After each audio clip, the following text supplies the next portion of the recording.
and welcome to gardenville.tv. Here we are at Bloom 2011 and this place is buzzing.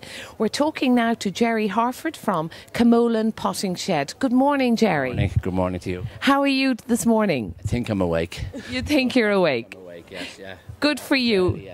I'm going to pass you over to Susan here, who's going to talk to you about your lovely arrangement of various plants that you have for sale and on display here. Okay, fair enough.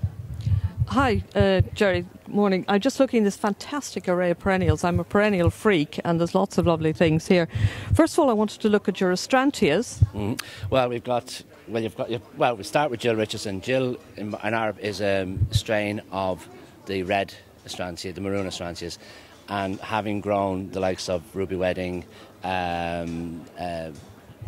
and the various, all the new ones, Moulin Rouge, Abbey Road, the lot, we feel that Jill is the most upright and the biggest flower. She's not looking the biggest now because she's had a rough April and May, but she is the biggest flower, biggest wine red flower of all of them, and she's quite the tallest as well. She's very, very good. Superstar is also known as White Giant, so it's quite a tall one and quite a big one. It's very similar to another one that we do, which is called Moira Reed.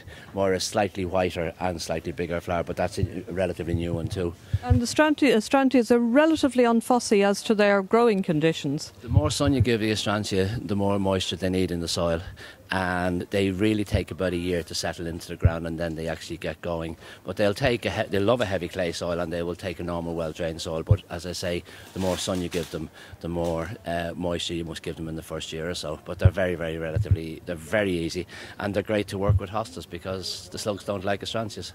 Oh, great. So those keep the slugs off the hostas, you hope, yeah? And they're good for flower arranging. Now, I picked up on another plant here, which is most unusual. I know it's a campanula, but you're going to have to tell me a little bit about it. It's a new one. It's called Pink Octopus, and it's a punctata hybrid. We came across it about 2 years ago, and the first plant we got was in France. And that, I think, is one of the first. No, the first one we got is actually in the garden, and it's now about 1 metre square.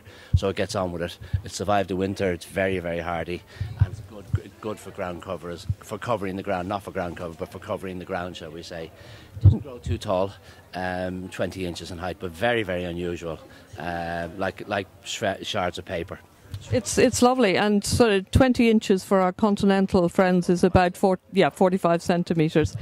And the other thing we picked up on here is these amazing lupins, and you were telling me these are a new hybrid strain which are tougher than the normal. No, they're much tougher than the normal strain of plain coloured lupins. They're bred by a girl, Sarah Coniston, in West Country, and they're known as West Country lupins.